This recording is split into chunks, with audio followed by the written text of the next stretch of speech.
Hey, what's going on, everybody? Welcome back. Happy Friday. It is Football Friday with college football starting their season tomorrow. We also have some preseason games today. If you guys play them, I really don't mess around with that too much, waiting for the regular season to start. But that should be here in a couple weeks. We're looking forward to NFL. It's always super fun. But until then, we just got to take a look at baseball. And then we have MMA coming up this weekend, which is always fun. But let's get started. As always, appreciate if you hit the like button, subscribe if you haven't already. We have a huge 15-game slate today to take a look at. Pitching wise, we have Garrett Cole squaring off. He's 10-5 against Oakland. Think he is the best matchup, or is the best pay up option today when you have Aaron Nola, who has been up and down all season, coming off of his best start of the year, going 8 2/3, 11 strikeouts. But other starts, you see him just kind of get you under 10. Sometimes he gets blown up. The Diamondbacks have now won 4 straight against the Phillies. Phillies tried to mount a comeback in the ninth last night, but didn't work out. The Phillies season just seems like it's just kind of over at this point. They're still in it technically, but Rhys Hoskins being out for the rest of the year is definitely not going to help. And Nola, if he was good earlier, that would have made a difference, but he's just been super inconsistent. So getting a similar price tag to Garrett Cole, I'd rather just go Cole. Nice park upgrade going into Oakland. Shouldn't really have too many issues with the home run balls in this park. He goes very deep into games, and the Yankees just been on a roll as of late. And I don't mind going to Shane McClanahan, but when he's more expensive than Garrett Cole, I'd rather just take a shot on Garrett Cole, especially with sometimes Kevin Cash pulls guys after like 5 innings. So really like Garrett Cole as the number one pay up option. And then for your SP2, you can go a number of ways. If you wanted to go cheap, you have Jake Odorizzi at 67. He's coming off of a good start against the Mariners. He's scoring off now against the Rangers team that really is not scary offensively at all, minus Nate Lau, and I'll throw in Adolis Garcia. But overall, a bunch of strikeouts here. They have just a 4-run total, and Odorizzi does give you some upside. His main problem has been giving up a ton of home runs, but overall, this year he's done a decent job, only 15 allowed. He's okay with the strikeouts, and he should get some run support here. He's done okay against the Rangers so far in 2 starts. At this price tag, you don't need much. I do want to pay up for some bats today, so for that reason, I think Odorizzi makes some sense as an SP2. Other guys that you could look to here are down, like maybe you can go Logan Gilbert at 77 against the Royals. I don't see myself going to anybody below 6,000, and even in the 6K range isn't looking too strong, minus Dallas Keuchel, but he's just not really fun to roster just because he doesn't get strikeouts. So going with those 2 guys leaves you with 4,100 left, so plenty to spend on your hitters. Today, no real surprise. The Red Sox and Indians have been the teams to just stack up on the last couple of slates. Today, the Indians aren't really a great stack. You could look to a couple of them. The Red Sox look fine again against Logan Allen, especially Kike Hernandez, 43. Martinez been in a huge slump, but going up against a lefty, maybe he can bounce back today finally. And then we got big Bobby Dahlbeck, 33. It was basically unowned as a part of the Red Sox stack yesterday. If you played him, we had him on DraftKings, which was nice, putting up a 40 spot. We have the Blue Jays, good spot against Matt Manning. Some of those guys are expensive, like some of the cheaper guys like Dickerson. Looks appealing. Marcus Semien is having an unbelievable season, and then Bo Bichette, obviously, and Teoscar give you just so much home run pop.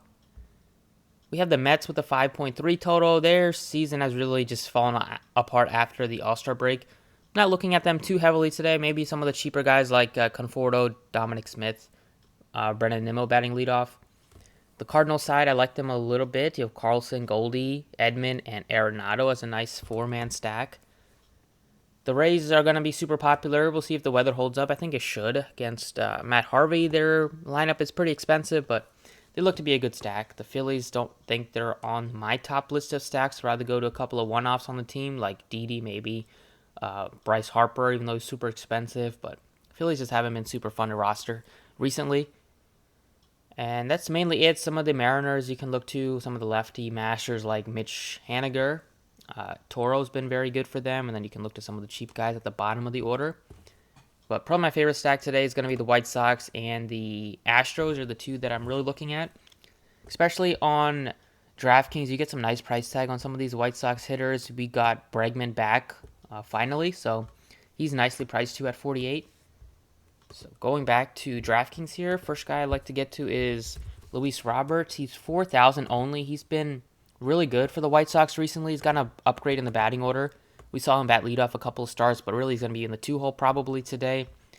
372 in his last 10, go with a couple of home runs. Just a really good hitter overall. Should get a bunch of at-bats here, and the price tag is just unfair. Only 4,000 for a team that has one of the highest totals on the slate. Going to the Astros, I like getting to Alex Bregman. He usually like to play him a lot against lefties, but I don't really care. He's only $4,800. Looking at some of the other third base options, he's the 1, 2, 3, 4, 5, 6, 7, 8th. He's like the 10th or 11th most expensive third base option today, which shouldn't really be the case ever. Bregman's been very limited this year. This is only his second game since June 16th, so he's missed over 2 months. But in the first couple of months, he was really good. 7 home runs, 278 average. We all know the upside that he brings. So price tag is really nice right now, and the Rangers bullpen is really bad, so they should be able to get to the starting pitcher, and then they should have the bullpen to feast off of. If you wanted to look to a Boston Red Sox bat, that would be Kike Hernandez for me. He's 43.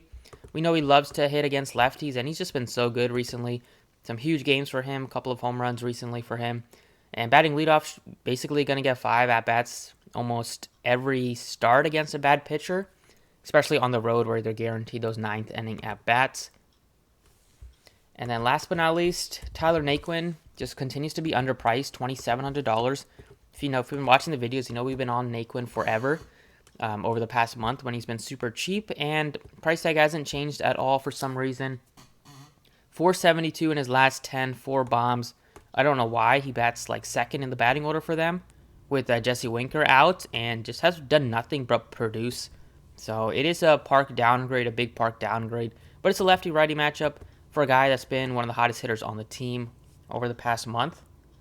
So that's about it for the DraftKings picks. Let's jump over to FanDuel.